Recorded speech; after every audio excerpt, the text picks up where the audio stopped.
Assalamualaikum warahmatullahi wabarakatuh. Bagaimana kabarnya Ananda soleh dan soleha? Semoga antuna semua dalam keadaan sehat walafiat. Baik, kita awali kegiatan kita dengan bersama-sama melafazkan basmalah. Bismillahirrahmanirrahim. Hari ini Ibu akan membahas tentang pengaruh interaksi sosial terhadap kehidupan sosial dan pengembangan kehidupan kebangsaan. Di pekan lalu Ibu sudah meminta Antuna untuk menuliskan kira-kira pengaruh apa saja yang Antuna rasakan ketika berinteraksi bersama teman Antum dan juga keluarga Antum. Ada yang menuliskan merasa disayangi, ada yang membuat termotivasi dalam beribadah, ada juga yang menjawab menjadi lebih gaul, ada juga yang menjawab menjadi lebih banyak teman. Nah, jadi itu adalah pengaruh-pengaruh yang Antum rasakan. Nanti akan kita bahas satu persatu kira-kira pengaruhnya terhadap kehidupan kita itu apa. Baik, kita masuk yang pertama terlebih dahulu. Materi kita hari ini itu adalah tentang pengertian dari interaksi sosial dan juga mobilitas sosial. Kita bahas yang pertama yaitu interaksi sosial. Interaksi sosial ini artinya adalah hubungan sosial yang dinamis antara siapa? Antara orang per orang, kelompok dengan kelompok, ataupun antara perorangan dengan kelompok. Dan hubungannya itu saling mempengaruhi atau saling memberikan timbal balik satu sama lain. Jadi nggak bisa yang namanya berinteraksi hanya satu orang, ataupun satu orang itu berinteraksi tanpa dapat respon dari orang lain. Jika Antum berkomunikasi dengan orang lain tetapi tidak mendapatkan respon, maka itu dikatakan bukan interaksi sosial. Kita lanjutkan, ini adalah contoh dari interaksi sosial. Ada kerjasama, lalu ada tawuran. Nah, tawuran ini juga termasuk sebagai interaksi sosial, tetapi interaksi sosial yang sifatnya negatif, begitu. Bagaimana interaksi sosial dapat terjadi? Ada dua faktor. Yang pertama adalah kontak sosial, dan yang kedua adalah komunikasi. Kontak sosial ini maksudnya adalah hubungan masing-masing pihak, baik secara fisik maupun non-fisik. Lalu komunikasi ini adalah tanggapan terhadap perilaku orang lain. Jadi ada respon. Respon yang diberikan itu merupakan komunikasi. Atau juga bisa dikatakan informasi yang disampaikan itu juga dikatakan sebagai bentuk dari komunikasi. Dampak dari interaksi sosial itu ada dua macam, ada positif dan juga ada negatif. Positifnya adalah berpengaruh terhadap pemenuhan kebutuhan, lalu memperkuat kerjasama, menciptakan perdamaian, hubungan antar individu atau kelompok menjadi baik, lalu menciptakan kestabilan dalam masyarakat. Nah, jadi yang menuliskan kemarin itu termasuklah di sini dampak-dampak positifnya, dan yang Antuna tuliskan rata-rata itu adalah dampak positif dari kegiatan interaksi yang Antum lakukan selama ini. Lalu yang kedua adalah dampak negatif. Yang pertama adalah perpecahan individu ataupun kelompok, seperti contohnya tadi adalah konflik. Lalu yang kedua adalah prasangka buruk, dan yang ketiga adalah merugikan banyak orang lain. Nah, dari kegiatan interaksi sosial yang kita lakukan itu akan memunculkan yang namanya keselarasan sosial. Keselarasan sosial ini akan muncul apabila interaksi yang kita lakukan itu terjalin dengan erat. Maksud dari keselarasan sosial itu jika tiga faktor atau tiga syarat ini dapat terwujud. Yang pertama itu adalah ada sistem nilai dan norma yang berlaku. Lalu yang kedua, individu ataupun kelompok mengetahui dan memahami nilai dan norma yang berlaku. Yang ketiga, individu atau kelompok menaati nilai dan norma yang berlaku.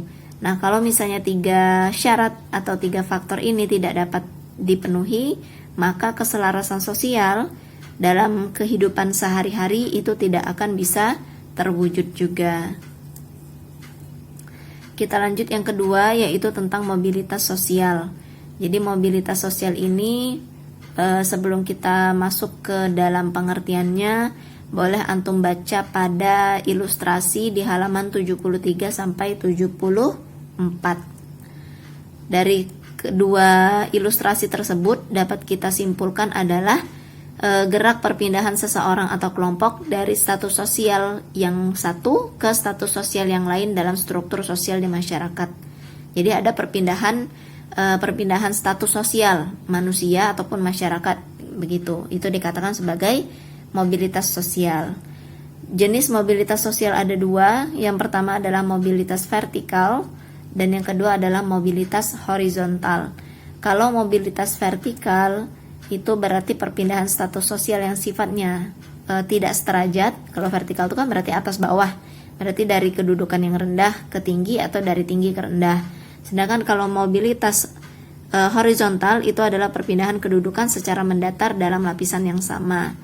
Untuk mobilitas vertikal itu ada dua. Yang pertama adalah social climbing dan yang kedua adalah social sinking. Social climbing berarti perpindahan status sosial dari kedudukan yang rendah menuju kedudukan yang lebih tinggi. Misalnya dari karyawan biasa diangkat menjadi bos atau menjadi direktur atau menjadi manajer. Nah, itu dikatakan sebagai social climbing.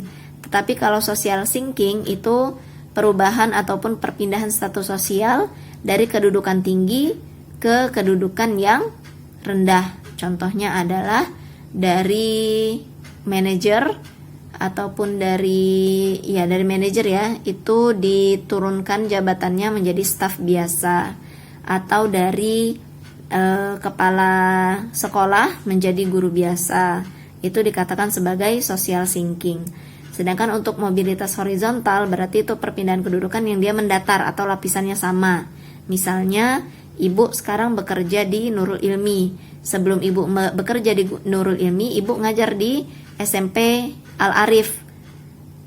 Nah, pekerjaan yang ibu tekuni itu sama-sama menjadi guru. Berarti ibu hanya pindah posisi ataupun pindah lokasi kerjanya saja, tetapi jenis pekerjaan yang ibu geluti itu adalah adalah sama, yaitu guru. Nah, itulah dikatakan sebagai mobilitas horizontal. Ada faktor pendorong dan juga penghambat dari mobilitas sosial. Yang pertama kita bahas adalah faktor pendorong. Jadi ada 7 faktor pendorong. Yang pertama adalah faktor struktur sosial yang terbuka. Jadi karena kalau misalnya dalam kita bermasyarakat itu terbuka, tanpa tidak tertutup gitu ya, kita menerima banyak teman, lalu juga menerima banyak masukan, bisa bebas berinteraksi dengan siapapun, itu artinya sosial kita terbuka, maka kita akan cepat melakukan mobilitas sosial atau perpindahan sosial. Lalu yang kedua adalah faktor kemampuan individu. Ini juga sangat berpengaruh, sangat mendorong terjadinya mobilitas sosial. Jadi kalau kita memiliki effort, memiliki usaha untuk menjadi lebih baik, maka mobilitas sosial kita, kehidupan sosial kita itu juga akan meningkat. Misalnya kita meningkatkan status sosial kita itu dari pendidikan gitu loh. Omongan anak SD dengan omongan anak SMA atau kuliah itu kan jelas berbeda ya. Kita jauh lebih mempercayai perkataan dari anak kuliahan ataupun anak SMP ketimbang adik-adik kita di SD. Karena apa? Karena SD itu masih dianggap sebagai anak-anak dan yang disampaikan itu hanya candaan saja. Begitu juga dengan kondisi ekonomi. Kondisi ekonomi ini sangat membantu kita dalam mobilitas sosial. Jadi orang-orang yang memiliki kemampuan ekonomi lebih itu akan memiliki usaha ataupun akan lancar usahanya untuk meningkatkan strata sosialnya. Misalnya salah satu cara supaya kita naik kedudukan sosialnya itu adalah dengan pendidikan. Nah, pendidikan itu kan nggak gratis, perlu dana, perlu uang untuk mencapainya. Maka kondisi ekonomi juga sangat mempengaruhi ataupun mendorong terjadinya mobilitas sosial. Lalu status sosial ini juga sama. Antara petani dengan pegawai kantor itu pasti lebih banyak ataupun lebih terpandanglah pegawai kantor seperti itu. Karena dianggap pegawai kantor itu memiliki wawasan pengalaman yang lebih banyak dibandingkan dengan petani. Lalu yang kelima adalah faktor politik dan keamanan. Jadi faktor politik dan keamanan ini juga sangat mendorong adanya mobilitas sosial. Jadi dalam politik itu mengatur keamanan masyarakat di dalam suatu negara. Kalau misalnya kita sudah aman dalam berkomunikasi, aman dalam bersosialisasi dengan masyarakat seperti yang kita rasakan saat ini, tidak ada ketakutan, tidak ada pengekangan yang dilakukan, maka status sosial kita juga akan mudah meningkat. Lalu yang keenam adalah faktor kemudahan dalam akses pendidikan. Nah, jadi banyaknya pendidikan ataupun kampus-kampus atau juga sekolah-sekolah yang bermutu itu juga akan mendorong kita meningkatkan status sosial kita. Lalu faktor kependudukan ini berkaitan dengan lingkungan kita. Jadi kalau misalnya lingkungan kita bagus, kita tinggal di lingkungan yang baik, yang sadar akan pendidikan, nah maka kita juga akan cepat naik status sosialnya. Itu untuk faktor pendorong. Lalu yang kedua adalah faktor penghambat. Faktor penghambatnya itu ada 3. Yang pertama adalah kemiskinan, karena kemiskinan ini agak susah ya kalau kita mau meningkatkan status sosial kita. Karena zaman sekarang itu semuanya kan serba uang. Untuk pendidikan itu juga menggunakan uang. Untuk bisa mengetahui banyak informasi di dunia luar itu juga membutuhkan uang. Karena kita membutuhkan gadget, membutuhkan teknologi, dan teknologi itu harganya mahal, tidak murah. Jadi kalau kita tidak memiliki kemampuan finansial yang cukup, maka kita akan terhambat mobilitas sosialnya. Lalu yang kedua adalah faktor diskriminasi kelas. Jadi diskriminasi kelas itu artinya adalah seperti seperti pengasingan gitu loh. Kita diasingkan dari kelas sosial kita. Contohnya kayak saudara-saudara kita yang di Papua. Kenapa mereka sering sekali kenapa mereka itu jauh tertinggal dibandingkan kita? Karena mereka didiskriminasikan dengan warna kulitnya, dengan sukunya, sehingga menghambat mereka untuk melakukan mobilitas sosial. Lalu yang ketiga adalah faktor pengaruh sosial yang sangat kuat. Jadi ini tergantung ya, sama seperti yang pendorong tadi, di mana kita berpijak, di mana kita bergaul, itu juga mempengaruhi status sosial kita. Bahkan di Islam sendiri ada kisah gitu ya, yang mengatakan kalau misalnya kita berteman dengan penjual minyak wangi, maka akan kecipratan baunya. Tetapi kalau kita berteman dengan pandai besi, maka kita akan banyak mendapatkan dapat kecipratan juga apinya atau panasnya. Jadi itu maksud dari kalimat itu adalah kalau kita lingkungannya baik, otomatis kita akan dipandang orang juga baik, dan itu akan memudahkan kita meningkatkan status sosial kita. Beda kalau kita bergaul dengan orang-orang yang sembarangan, maksudnya itu yang pendidikannya kurang, lalu dengan orang-orang yang kriminalitasnya tinggi, dengan para penjahat. Nah itu status sosial kita itu akan sulit naik, karena orang tidak akan percaya dengan diri kita. Itu adalah faktor penghambat dari mobilitas sosial. Nah selanjutnya adalah saluran mobilitas sosial. Ada yang pertama adalah lembaga pendidikan. Nah lembaga pendidikan ini kira-kira masuk ke dalam saluran mobilitas vertikal atau horizontal? Oke, sudah simpan jawabannya? Nah, jawabannya itu adalah vertikal. Jadi, lembaga pendidikan itu merupakan saluran mobilitas vertikal. Kenapa? Karena dapat menjadi perangkat untuk melakukan perubahan sosial, gitu ya. Karena di pendidikan itu kan kita banyak mempelajari ilmu, lalu juga setiap tahunnya itu meningkat. Nggak mungkin antum selama bersekolah itu di SD terus. Nggak mungkin juga antum selama bersekolah di SMP itu kelas 8 terus. Tidak ya. Tetapi dari kelas 7, lalu kelas 8, nanti akan naik kelas 9, lalu SMA, kuliah, dan seterusnya. Nah, jadi ada perubahan sosial. Jadi itu terus meningkat. Maka dikatakan sebagai saluran mobilitas vertikal. Yang kedua adalah organisasi politik. Jadi yang bergelut di bidang politik itu akan mengalami perubahan dalam kehidupan sosial karena dianggap sebagai tokoh masyarakat yang dihormati. Karena dia juga berperan di dalam pembangunan dan juga struktur dalam masyarakat. Lalu yang ketiga adalah organisasi ekonomi. Seorang dapat meningkatkan pendapatan akan mampu meningkatkan kesejahteraannya. Dengan demikian status sosial di masyarakat juga dapat dipastikan akan meningkat. Nah, jadi kalau misalnya kita memiliki pendapatan ataupun ekonomi yang baik, maka kita dapat meningkatkan kesejahteraan. Sejahtera itu artinya terpenuhi semuanya, teknologi yang berkembang saat itu kita dapati, lalu juga pendidikan juga kita dapati. Nah, kalau teknologi dan juga pendidikan sudah kita dapati semuanya, maka status kita otomatis akan meningkat di masyarakat. Yang keempat adalah organisasi profesi atau keahlian. Contohnya seperti PGRI, Persatuan Guru Republik Indonesia, atau ID, Ikatan Dokter Indonesia, TNI, Tentara Negara Indonesia, Tentara Nasional Indonesia. Lalu atlet, ya ini bukan atlet, maaf, salah tulis, atlet olahraga, dan juga LSM. LSM ini lembaga swadaya masyarakat, lalu advokasi dan lain sebagainya. Jadi ini adalah organisasi-organisasi keahlian yang ada di Indonesia. Nah, seorang itu dapat meningkatkan, bisa tergabung di dalam PGRI, bisa tergabung dalam ID, TNI, atlet olahraga, dan lain sebagainya, itu jika dia memiliki prestasi dan juga memiliki kinerja yang baik, maka dia dapat masuk ke dalam organisasi-organisasi ini.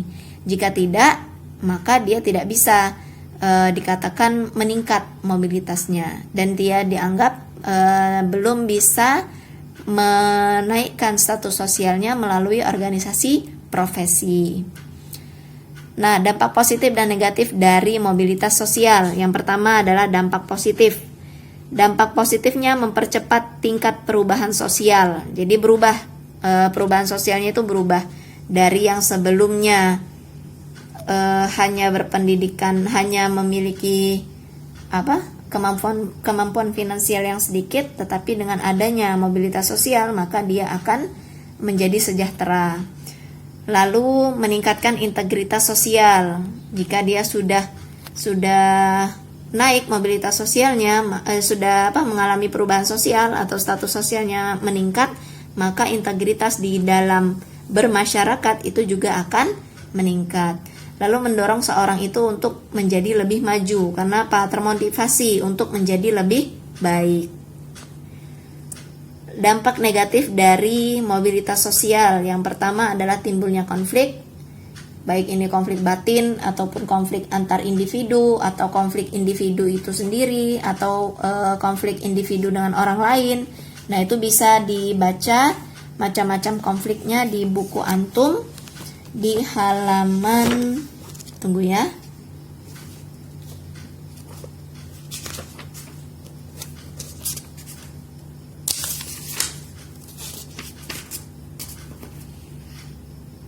di halaman 84. Jadi di sana ada 4 macam konflik. Ada konflik antar individu, contohnya maksud dari konflik antar individu itu berarti konflik yang terjadi dengan diri sendiri. Lalu konflik antar kelas berarti itu pada lapisan-lapisan masyarakat ataupun kelas sosial. Lalu konflik antar kelompok berarti itu pada kelompok-kelompok tertentu. Lalu konflik antar generasi itu berarti antara generasi sekarang dengan generasi yang akan datang atau yang sebelumnya. Jadi itu contoh dari macam-macam konflik yang terjadi di diri kita. Lalu yang ketiga adalah timbulnya gangguan psikologis. Nah, karena keinginan untuk menjadi lebih baik tadi, jadi buat seseorang tersebut menjadi terganggu psikologinya. Apalagi kalau misalnya yang seringnya itu adalah caleg-caleg gitu ya. Caleg-caleg itu ingin nyalon jadi anggota dewan misalnya. Lalu dia tidak goal ataupun tidak menang, tidak terpilih sebagai calon legislatif. Tidak terpilih sebagai anggota dewan. Lalu banyak yang stres karena harta sudah habis, lalu juga tenaga sudah terkuras, maka psikologisnya pasti akan terganggu. Nah, itu tadi tentang mobilitas sosial dan juga dampak dari interaksi sosial yang sudah kita rasakan bersama.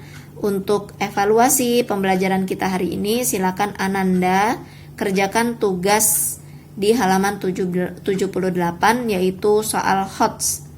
Jadi di sana antum diminta untuk membuat contoh dari mobilitas sosial sesuai dengan situasi yang ada pada buku tersebut. Begitu ya. Jadi mohon dikerjakan, setelah itu silakan dikumpulkan kepada ibu.